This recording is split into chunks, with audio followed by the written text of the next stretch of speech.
Hello and thank you so much for taking time to learn more about MindTap for Century 21 Accounting, the 11th edition. This year marks the 115th anniversary of the Century 21 Accounting series. My name is Abby Hess and I'm the Marketing Manager for Career and Technical Education. This is the first of our training series for MindTap for Career and Technical Education, and we will have plenty more throughout the summer to get you prepared for your courses. So today we will be working off of a PowerPoint as well as going live into MindTap, the online solution for Century 21 Accounting. We'll start with a quick overview of what MindTap is, and then I'll hop into the multi-column journal 11th edition course live and go over the MindTap interface, the reading experience for the student, how you can manage some of your assignments, including those online working papers powered by Applia, as well as some new whiteboard video assignments. We'll also get into the Progress app, which contains your gradebook analytics, as well as Applia performance reports inside the MindTap interface. And we do have brand new simulations that are now available inside MindTap, and I'll pop back into this PowerPoint to give you a quick peek of those. So things to consider as you're walking through this training with me. As you're learning about MindTap, you might want to think to yourself, which activities do you actually want to assign? MindTap is full of activities. There are plenty more than you probably need for your course, but you have the choice to decide which ones you want your students to take advantage of. You also might want to ask yourself if you plan on adding availability or due dates to any of your assignments. So you're actually setting your students' schedule and deciding when students can get in certain assignments and when they will not be able to get in them anymore. You also might want to ask yourself, how do you want your activities delivered and graded? So there are automatic settings. All of the assignments are pre-built into MindTap, but you do have the ability as the teacher to change how those assignments are delivered and how those are being graded and going into your gradebook, and I'll show you some of the tools where you can change those settings. You also might want to ask yourself, how do you want to use the gradebook in MindTap? So MindTap might only be a portion of your course. You certainly probably have other activities and things that you consider and want to grade as you're teaching accounting. But I will show you how you can use that gradebook to be able to include any other activities or standards that you add into your course, even if your students aren't completing them online. And you can think to yourself whether the MindTap Gradebook is a tool that you want to be able to use to help your students understand where they're at in the course, or if you just want to be able to export it and send it to another platform where you keep your grades. And then the last question you might want to think of is what you might want to add into this course. So I'll show you how, while MindTap has a lot of activities pre-created for you, you have the ability as the teacher to add your own resources, whether those are videos, documents, any kind of file from your computer that you use now in class, you can certainly incorporate into your course as well. So what is MindTap? MindTap is a completely online solution. It does not require any plugins. You don't have to download anything onto your computer. It works just as well on a Chromebook as a Mac or a PC. There is also a mobile app which your students can take advantage of, and it will give them notifications about due dates, upcoming due dates for assignments. They can use some of the study tools, and they can also download and read their ebook through that mobile app. The course includes all of your text content. If you have a print book that you've ordered, the entire ebook is in there, but you've also got videos, assignments, and analytics.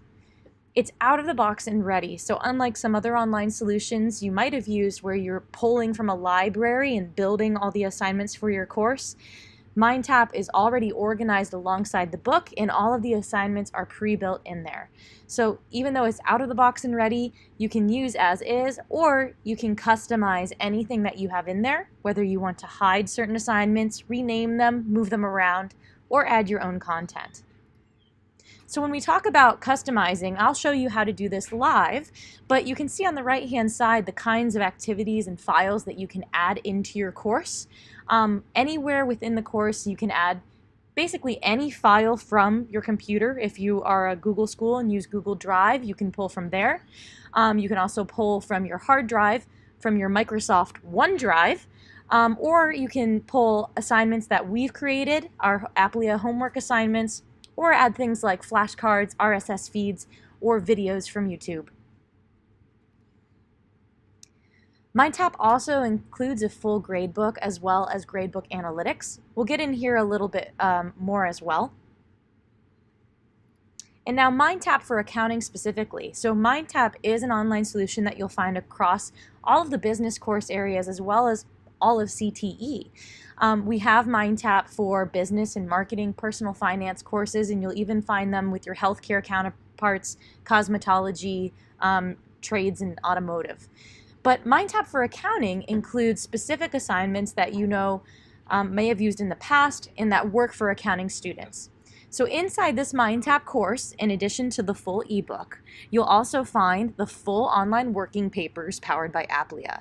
So if you have used Applia standalone in the past, we have actually included Applia inside of this course, and you'll see a lot that may be familiar to you.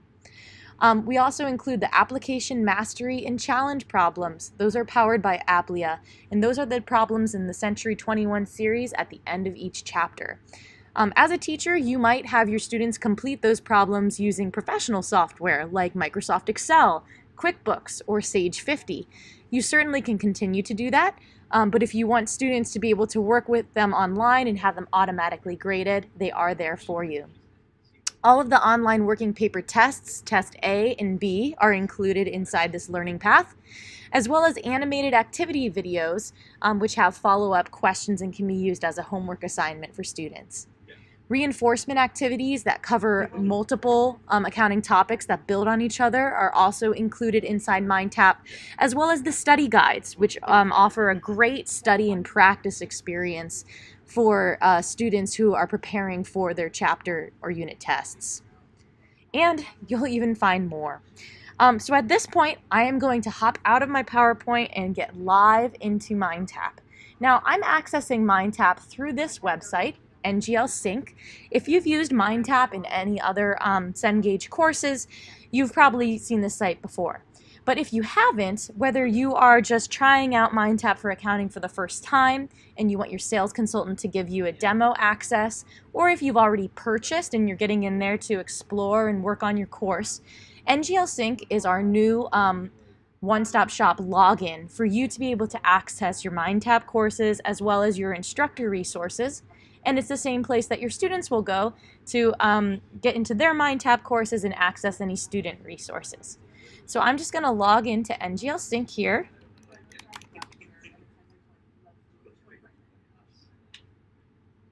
And the nice thing about NGL Sync, please ask your sales consultant how this site helps you. In the past, if you were going to purchase an online solution like MindTap, we would send you printed access cards and you'd have to wait for them to come mailed to you. Your students would have to type a long access code to get into the online solution. And then more recently, you might have received a giant Excel spreadsheet of codes that you would have to keep and manage for multiple years and have your students type in a long code to get into your course. NGL Sync removes any need for having to have a long access code that students have to enter. Basically, you will have the number of seats open for the amount of students that you have each year, and your students will easily just copy a URL that sends them into your specific course, and they'll be able to log in, create an account, and get in. So no more having to wait on access codes to be shipped in or emailed to you. Your students will be able to get right into your course. And the other great thing about this is if you have a student who leaves or maybe moves to a different section or drops the course, you don't have to call customer service to get a new access code. Once you drop that student from your course, that seat is now available and another student can easily move in. So this is NGL Sync. I have many courses. I'm going to hop into the 11th edition of multi-column journal. And you can see right below here, I have my launch course button to open up MindTap.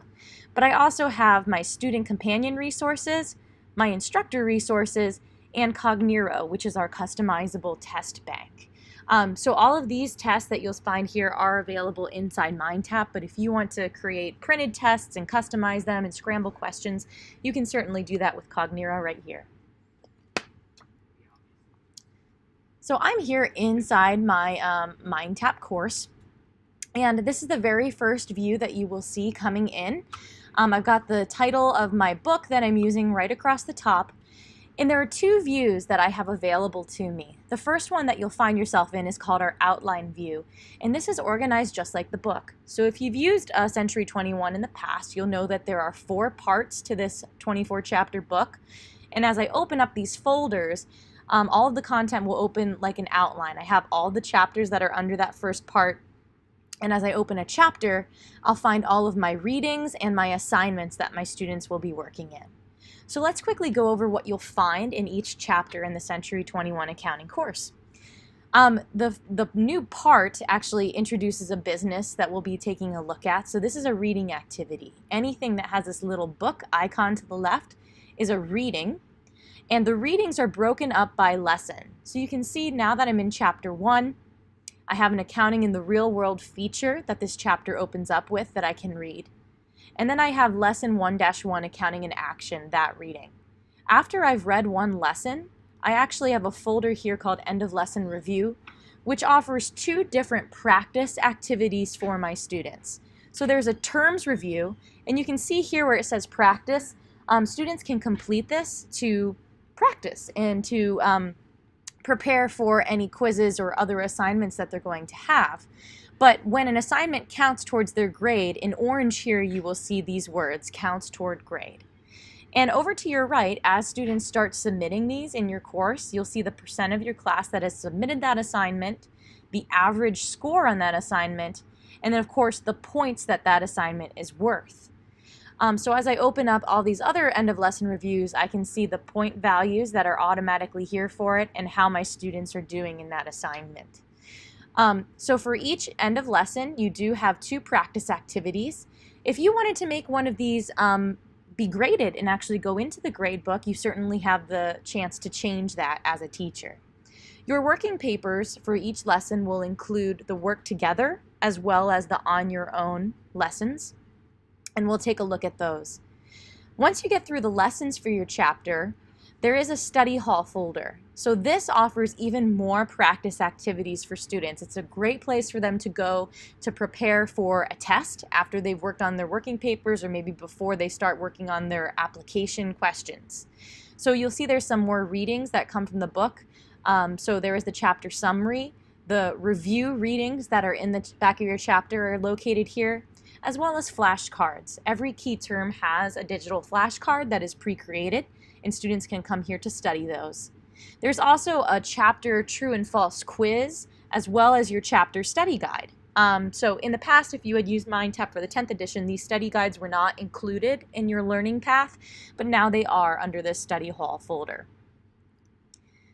After the study hall folder, we have the apply your understanding, and these are the end of chapter questions. So your application problems, mastery, and challenge problems are located here, and all of these are set up to actually count toward a grade for your students. The last folder is test your understanding, and this is where you'll find your test 1A as well as your test 1B that your students can take for an automatic grade. So now that you've seen the basics of what is in one of these lessons, I'm actually going to hop into one of these readings to let you see how the ebook works for this. So I'm going to go into lesson 1-1. And now you'll notice in this ebook, it isn't just a flat ebook. There's actually a lot of interactivity that you and your students have within here. So it will be organized just like the book, the print book that you have. If there are any images, figures, or charts, those will also be included in here. But the nice thing about it is that all key terms are hyperlinked with a definition. These also exist as flashcards, which you'll find in the flashcard app on the right-hand side.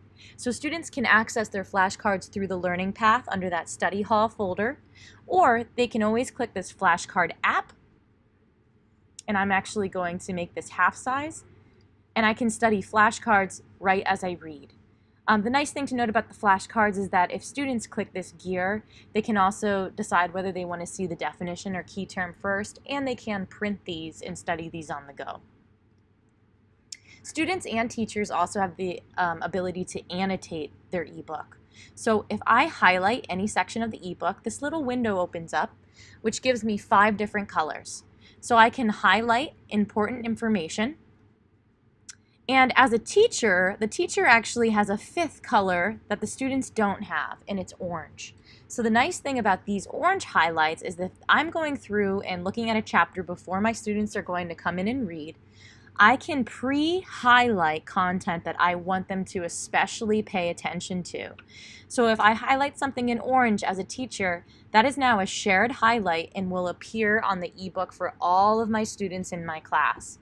Likewise, if I highlight something, I can add a note, and a little sticky note will appear.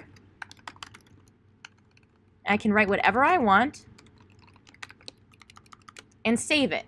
It'll be here in the margin for me when I come back. But as a teacher, I can actually edit this note and click share.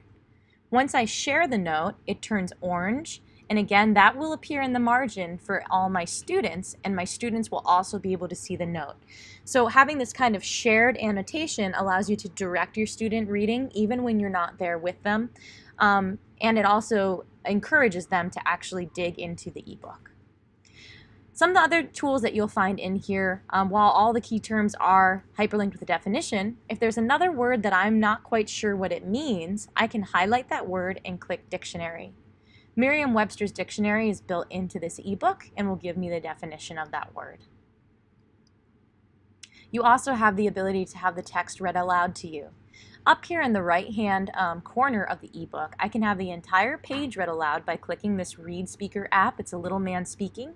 Or I can highlight specific text and have that text read aloud to me.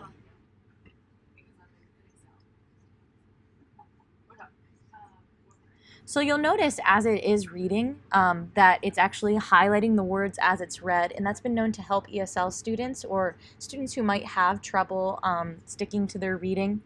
Over here in the app dock, you'll see another Read Speaker icon, and this is where I can change the settings for my Read Speaker. I can change the speed or the voice, whether I want it to be male, female, or maybe even have a little bit of an accent.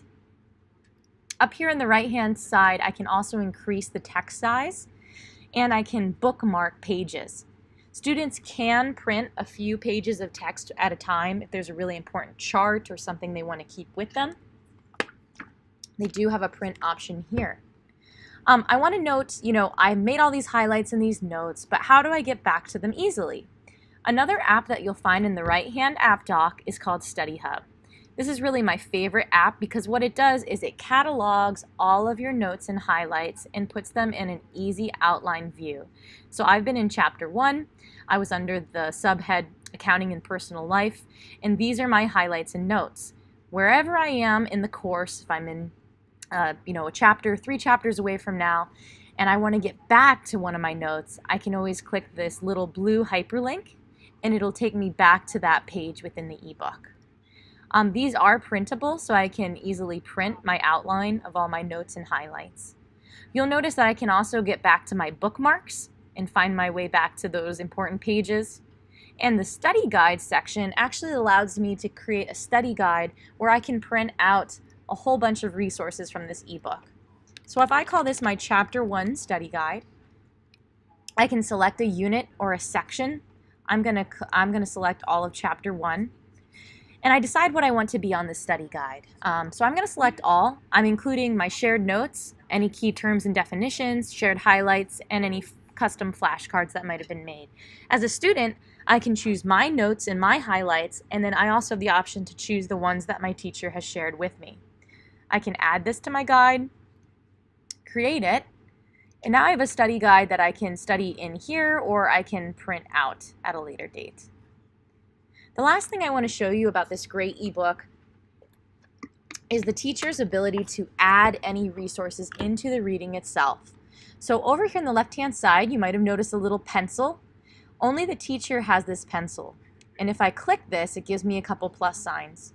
Wherever there's a plus sign, I can add a resource. So we're talking about scandals that have rocked the financial world. It's an ethics section here.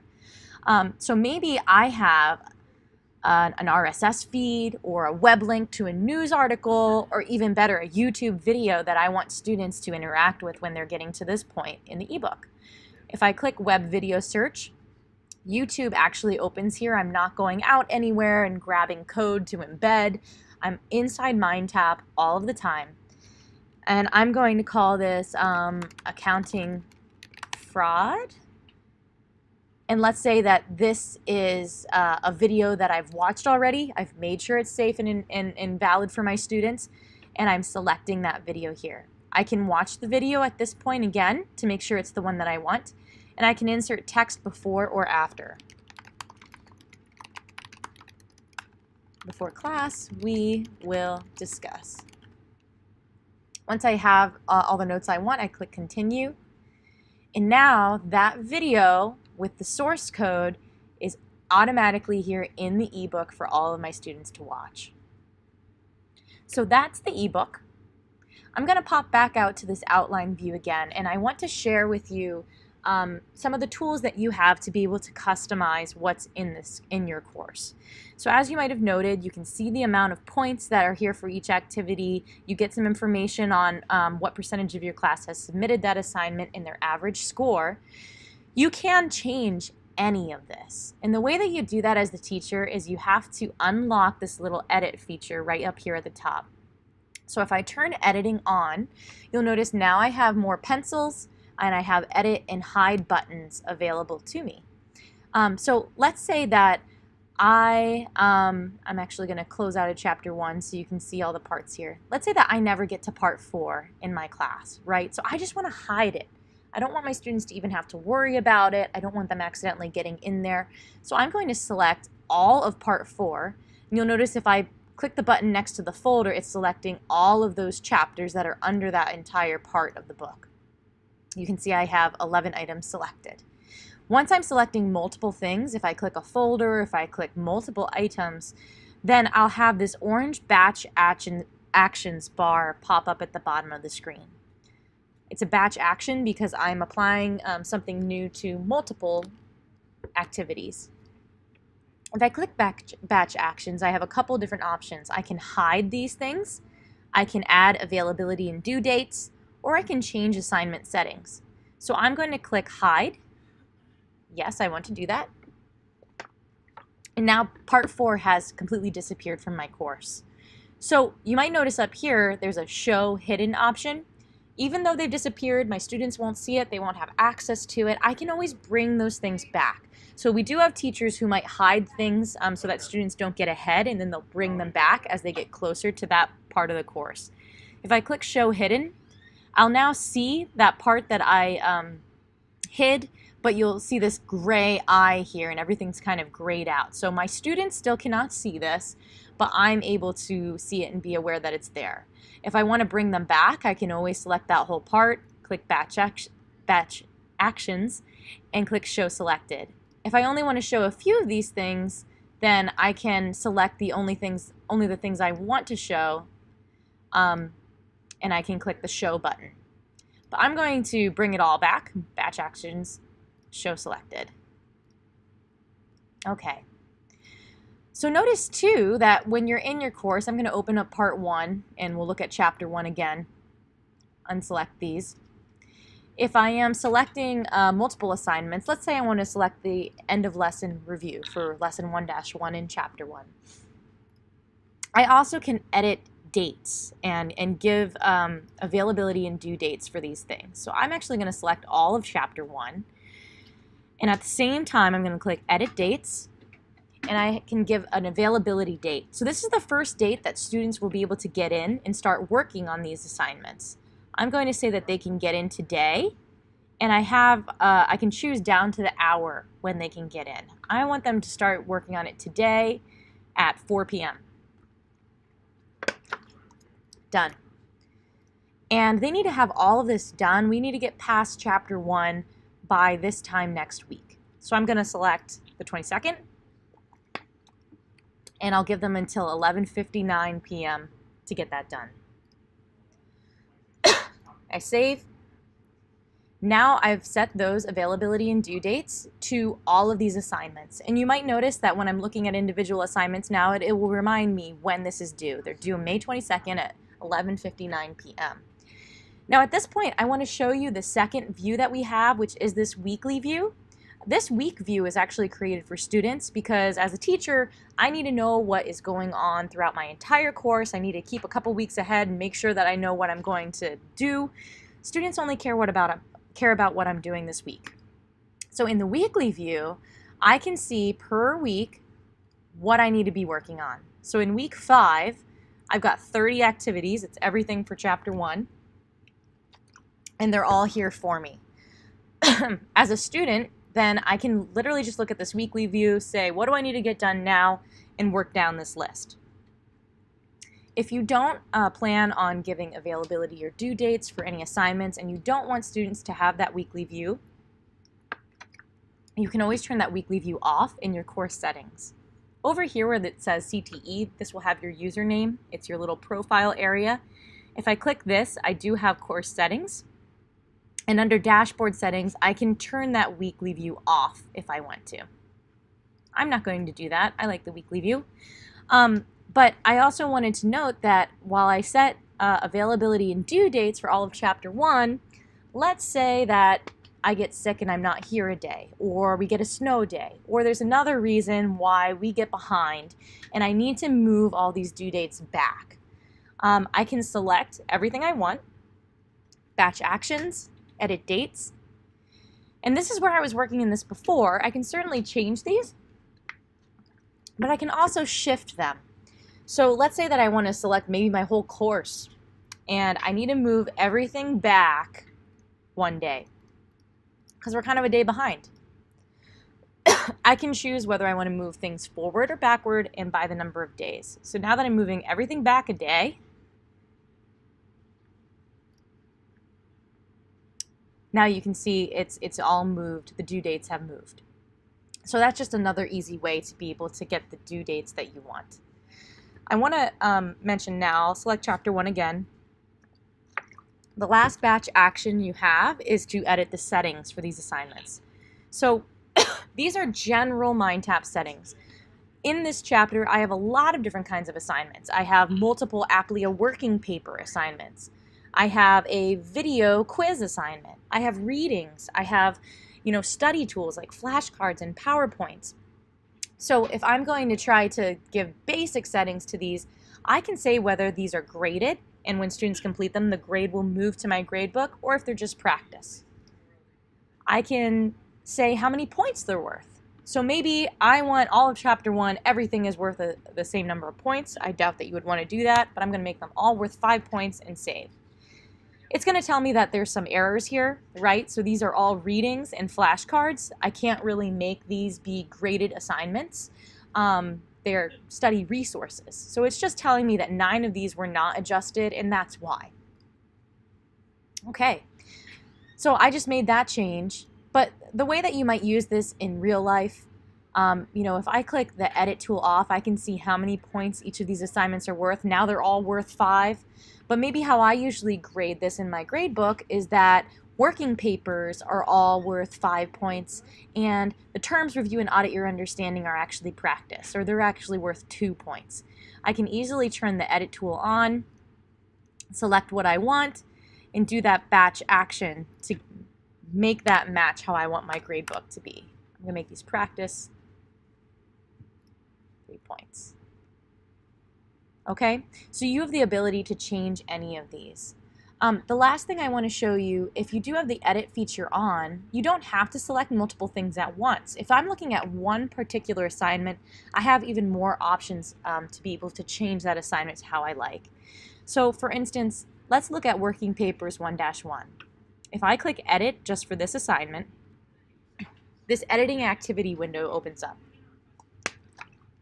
Now I can change the availability dates for this particular activity, but I can also change the title of it, or sometimes I can change the title of it. This one's grayed out. If it's clear, you can change the title.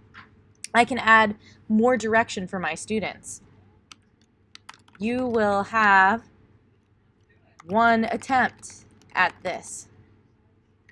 So focus, whatever I want to say.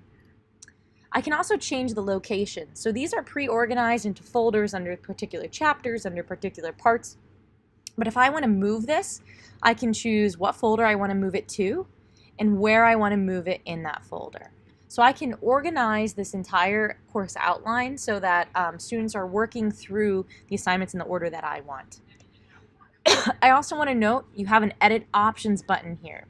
If I click this Edit Options button, now it's going to give me specific options particular to that assignment. So when I was editing a bunch of different assignments, all I could say was whether they were graded or practice and what their point value was. Depending on the assignment, there are additional options that you have to make sure that those assignments are being delivered in the way that you want to your students. So here's the title. At this point, I can change the title. I'll just change the title by adding yes there.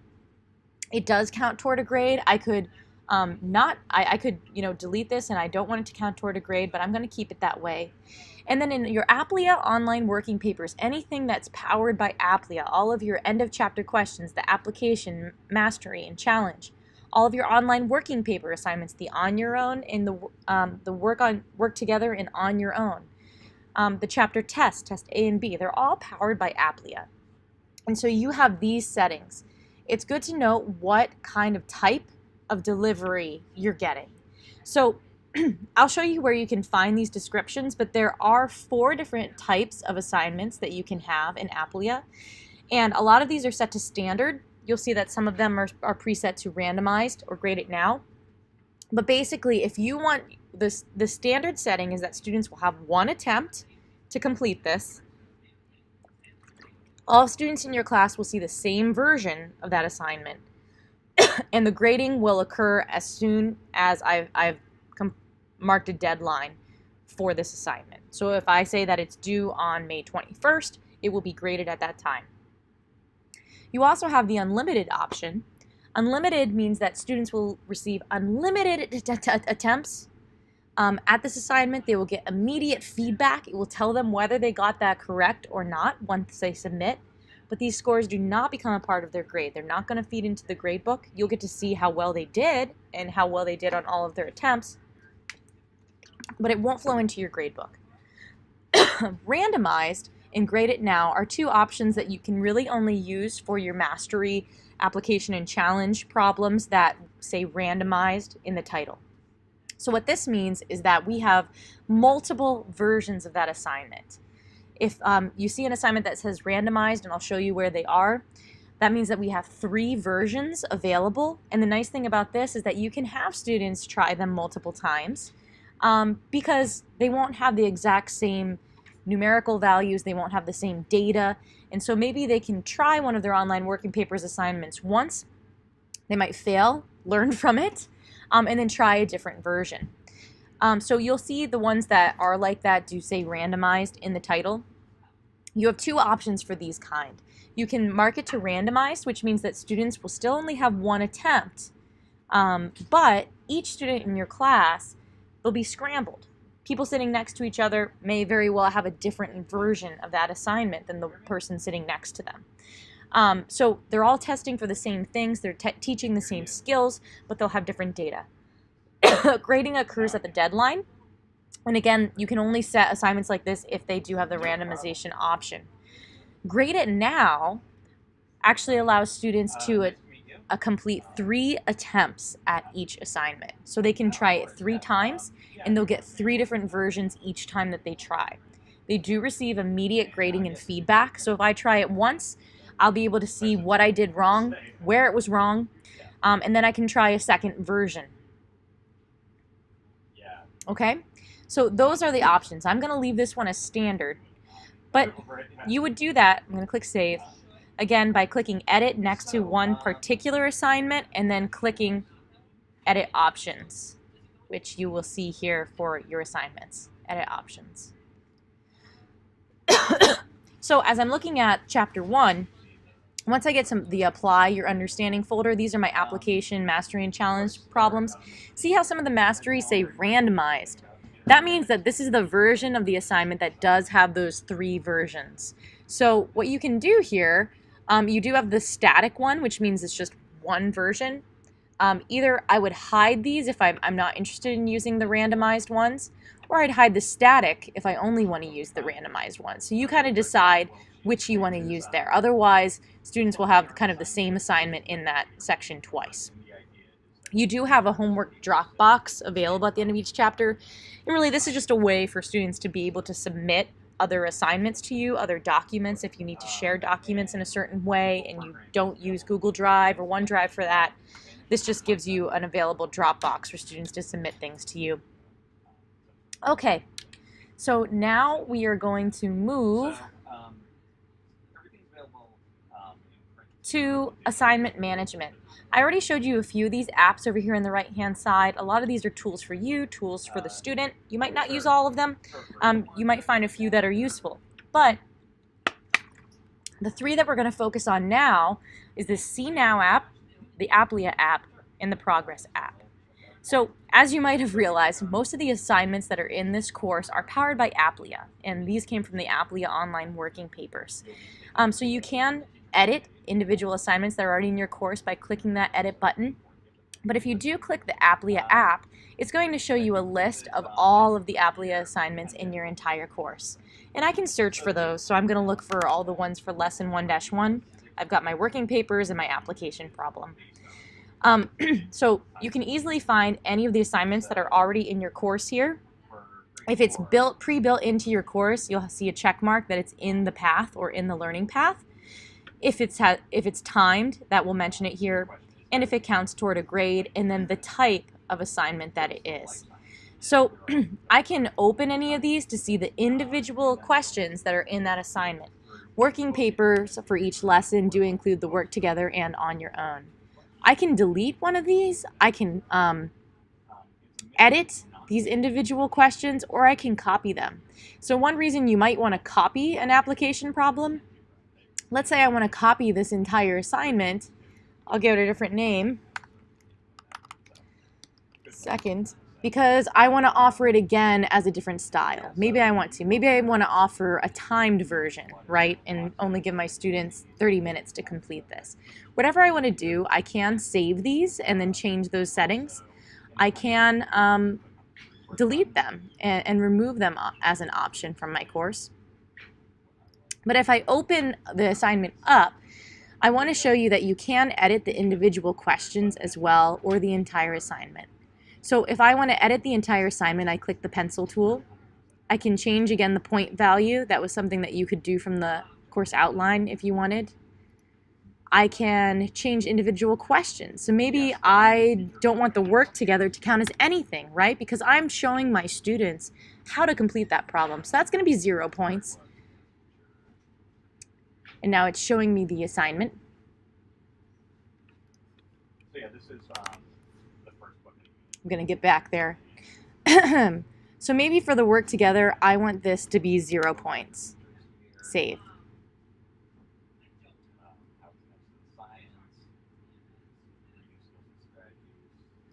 So you do have to, so maybe for work together, I want it to only be 1 point because we're doing that together. It does have to have at least some kind of point value to be in the assignment.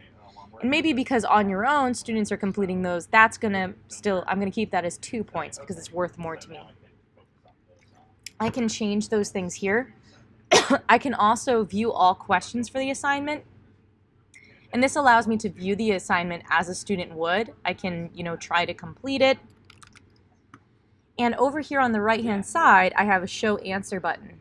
So if I click Show Answer, it'll show me the corrected version of this online working paper and what the students should do. Now I want to note that if you go out into NGL Sync and you click your resources as your instructor resources, you can download a PDF that has the solutions to all the working papers on there. Print them out, lock them in your desk, or just keep them as a PDF on your computer. All your instructor resources are found here. They're under instructor downloads. I do accept the license agreement. I'm not going to share these with anybody. And these are where you'll find most of your solutions. So working paper solutions are right here. I can save them to my computer, or I can print them out and keep them for myself. But it's good to know that you can go in here and click an assignment, click Show Answer, and see what the answer should be for any assignment here. I'm going to click back to assignments. Now, the other thing I want to show you about this Applia app, if you used Applia in the past, you might have enjoyed the performance reports that were available for you. Those are still available once students have completed some Applia assignments. If you click View Performance, those performance reports exist right within this Applia app. So what the performance reports allow you to do is easily see how particular students are doing on your Applia assignments, but it also allows you to compare them to the class average in a really nice way. You can also, to make things really visual here, you can decide what is a failing grade, what's okay, and what's great performance. So the standard here is that anything that's a 90 and above is in green, anything that's a 70 and above is in orange, and anything that's less than a 70 is in red. I can adjust these and say, I really am just hoping that all my students can get to an 80. That makes me really happy. I don't have to worry about any of the students in green. And then any of my students with a 65, those are kind of in my cautionary zone. I might, check up on those, and everyone in red is having a problem in my class. So all of your students in the class will be listed here. I have one student. It's showing their overall grade and the color that they're associated with. So Kat's doing all right, but I'm going to watch her because I want her to get up to an 80%. Over in the left-hand side, you'll see all the assignments in your class. And for those that have had students complete them, you'll see the overall score in that color there. So the goal is that your entire class average is in the green. In certain assignments where they're in the red, maybe those are assignments you want to go back over in class and look at those concepts and see where you need to focus on those. So I'm going to click into an assignment that does have student data. When I do that, if I scroll down here, I will then see the assignment. I can see my average overall score, the points that it's worth, the number of attempts that students have taken on it, and the average time on task that it took students to complete this. If I click it open, I'll now see a list of the students who have completed it. And because I only have one student, these are the same, but the nice thing about this is that I can see my student score compared to the average of the class. So you can quickly scroll through this when you have an entire class who has worked on an assignment, and you can see how well they've done compared to the rest of the other students and the time on task they had. If your students were completing a randomized version of an assignment and they could take multiple attempts, you'll see their score on attempt 2 and attempt 3 here as well. So those are the Applia performance reports. You get to them from the Applia app and by clicking View Performance. I quickly want to go over the See Now app. So See Now is a homework app that we have in a lot of our different career and technical education courses. And really the only assignments that they are powering, which we did not see in Chapter 1, are video quiz questions. So if I click See Now Open, again, I will get a list of all the assignments in my course that are powered by See Now. I've got all my audit understandings. And even though this works differently than Applia, it's very similar. If I want to go in here and edit one of these assignments, I can do that by clicking Edit. I can copy it by clicking Duplicate. And I can actually print these out and print them with solutions if I would like to do that. So you would be able to manage your audit, your understanding assignments through this See Now app. Now, we're running short on time, so the last thing that I want to be able to cover in this training before we get a sneak peek into our simulations is the Progress app. When I open the Progress app, this is your gradebook for your class. So I only have one student, Kat Klein. I would have all of my students listed here, their overall grade, and when I click Expand Grades, I'll be able to see the particular assignments and the grade that those students have gotten on those grades. So it's your classic gradebook that you might already have in your class. If you want to edit any of the scores and maybe add some bonus points here, you can do that by turning the edit on, and I can give any grades that I want. I am overriding it. Yes, so I've given that student a grade.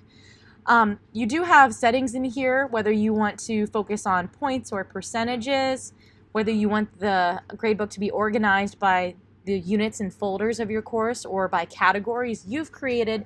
You have some options here. And the other thing you might want to know, you do have the option to export this to a CSV or an Excel file if you need to upload it into another system. So if you click Gradebook Actions to the right, I can export or import these grades. One good thing to note, if you were using Blackboard or Canvas, or Schoolology or another learning management system that is similar to that, MindTap can be integrated into those learning management systems. Please speak to your sales consultant if you're interested in that. When we do integrate MindTap into a learning management system, there is full gradebook sync, so your gradebook from MindTap would be able to flow into your Blackboard or Canvas MindTap course. So I do want to point out here, you can easily click into a particular student and it opens up an outline of all the assignments in your course, and it shows you the score that that student got on that course. I'll show you the analytics tab in a second, but MindTap also tracks, besides the scores that your students are getting on assignments, it's tracking engagement level. And we really calculate engagement by the amount of time that students have spent in the course, the number of times they've logged in, and the percent of activities accessed in the course. So you can see here for this particular student, she's got a medium engagement level for the class. She has entered the reading 1 time. She's entered assessments and homework 5 times. If she enters flashcards or a media activity, I would be able to see that as well.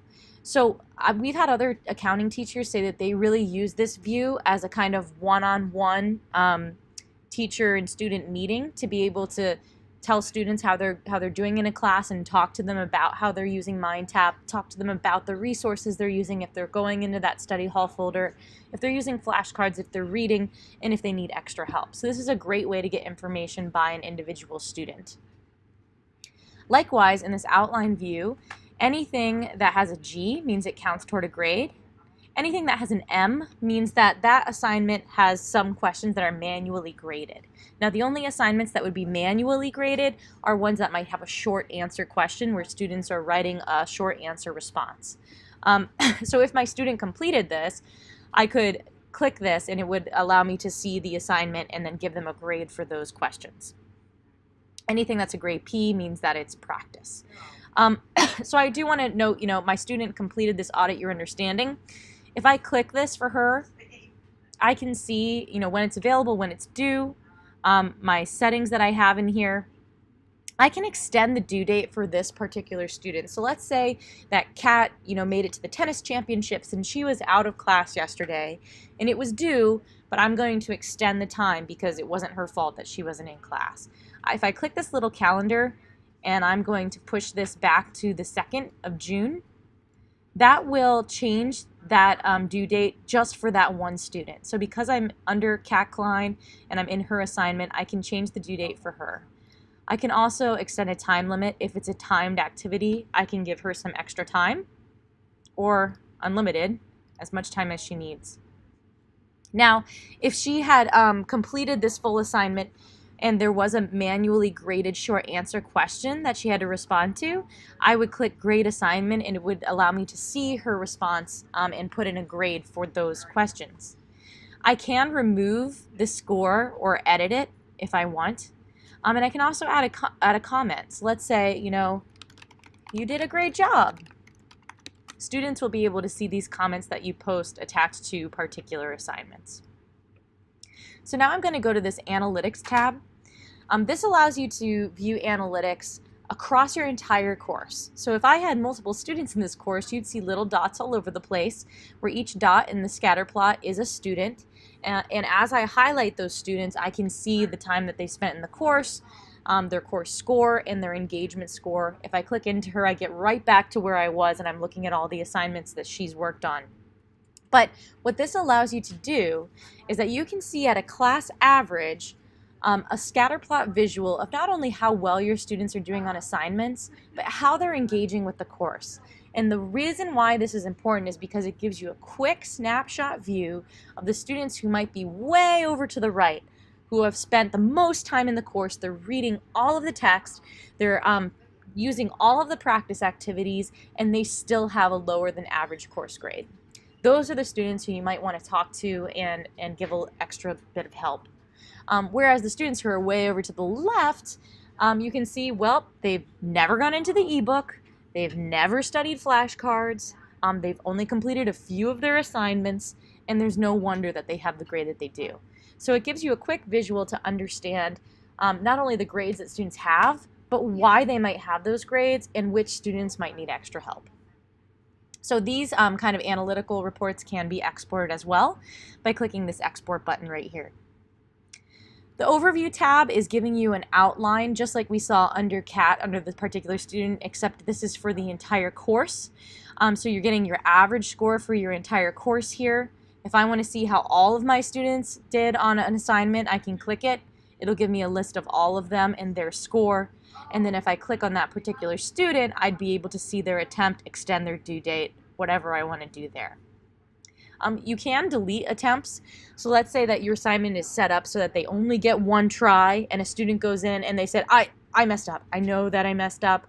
Can I please have another attempt on this?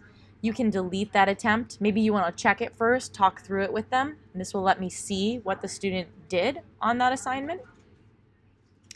But you can also delete it if you want to let them go in and have another try. Okay, the last tab here is settings, and this really, you would only need to know this tab if you do weight particular assignments in your course, and if you want to add categories to particular assignments to make sure that they're flowing into the grade book the way that you want. So I can add categories here. Maybe I include class participation as part of my grade, or I want my students to see how they're doing on that. I care about my tests. I care about homework. And I care about, I'll call these review activities. So even if I am assigning things that are not being completed in MindTap, I can create those assignments and throw them in here so that I can actually fill out the grade book and students can see how they're doing in the entire class. I also can add weights to these things. So it's a drag and drop process. All of my assignments will flow into the uncategorized section. I have 21 because I only have the first chapter open right now in this course. But let's say, terms review, those fall under review activities. So do audit your understandings, all my working papers, and I can select multiple ones at once. Those are going to go under homework, review, and then my tests, of course, are going to go to the tests. I can categorize any of these. And then if I want to weight them, I'll just turn category weighting on and choose my weights. So in my class participation is 10%. Tests are 20% of your grade. Homework is 50%. And the last 20% are review activities. So that will now do the calculations to make sure that the student overall grade is conforming to these weights. So you can click the grade calculation method again and decide whether this is by points or percentages. But by saving these, you can actually adjust the gradebook to work the way that you want to make sure that students always have point of access, point of use information to know how they're doing in your course. So all of those, the gradebook analytics and settings are all found under the Progress app on the right. We've given you a basic tour of MindTap and gone through how you can customize and add content to the ebook. I did want to add, you can also add any of that same content you can add into the ebook. You can add into the course outline of your course by clicking this Add Create button. Now, in the last few minutes, So I've hopped back into our PowerPoint now. There are 3 simulations available for both the multi-column as well as the general journal, the 11th edition. Red carpet events, authentic threads, and digital diversions. You might have used these in the past as a manual simulation where you have everything printed and it comes shipped to you and your students work with pencil and paper, or you might have used it as an online simulation in the past where you're still getting a packet of all of the source documents and then your students are logging into a separate place to complete those simulations online. For the 11th edition, we have completely updated the online version with a brand new interface that now is available inside a MindTap course. So if you want to make use of auto-graded simulations that are going to simulate what it's like to work with professional software, you can ask your sales consultant to make sure that you want to have one of these or even multiple simulations added to your MindTap course. Red carpet events begins at the end of Chapter 8, authentic threads at the end of Chapter 17, and digital diversions at the end of Chapter 22. So while Century 21 Accounting is flexible enough to allow you to use professional software like Sage 50 or Peachtree, which currently looks like this, or QuickBooks, which looks like this, our new simulation interface inside MindTap was designed to work similarly to these modern technologies, with a simplified design built for the high school student. So this is a screenshot of what our simulations will look like inside MindTap. This new interface is built completely in HTML5, so it does not require any downloads or plugins, and it was designed to be fully ADA compliant and work intuitively for all students of all learning levels. It also automatically saves as students work. You can see here that left-hand menu actually allows students to move between modules. Whether they're looking at the dashboard for their company information, banking, general ledger, purchases, sales, inventory, and so on. The horizontal menu that you see going across the top of the screen provides additional options within each module. For instance, within the general journal, students can look at account lists, journal reports, ledger reports. So students can open multiple windows at one time, sort them, or close all windows. The right-hand column offers task instruction. Students can see which task they are on at all times and their current score as they start completing tasks. Their progress is automatically saved, but they can click refresh next to their score to update. Students always have access to a calculator and can scroll through available documents like receipts, invoices, and other proof of transactions. Here's an example of a source document. They can be opened for a closer view, and students can download or print their documents as well. So if you get the new simulations within MindTap, there's no need to have the printed source documents that would be shipped to you in an envelope. Everything's included inside the simulation. And after students complete a module of the simulation, teachers can pull a clickstream report that shows task by task how the student did on the simulation and how much time that task took them to complete. It shows step by step what the student selected and typed into the simulation. So you can see here when this user was working in the general ledger and completing a general journal task, these are all the steps that they went through to complete that. And teachers can click playback link to view a video of the click path the student took for tasks that are incorrect. So you can see this playback button here will actually open a new window, which will show you a recording of what the student was doing. So if your students ever have questions on why they got something incorrect or they were confused, even though you can't be behind them looking at every student as they work along, you certainly can play back a recording and walk through the assignment with the student and show them what they should have done. So thank you so much for taking time to learn more about MindTap for accounting. We went over many things today, so you will have this recording to use in the future, but you can also always email your sales consultant with any questions or if you want additional training. Thank you so much and have a good one.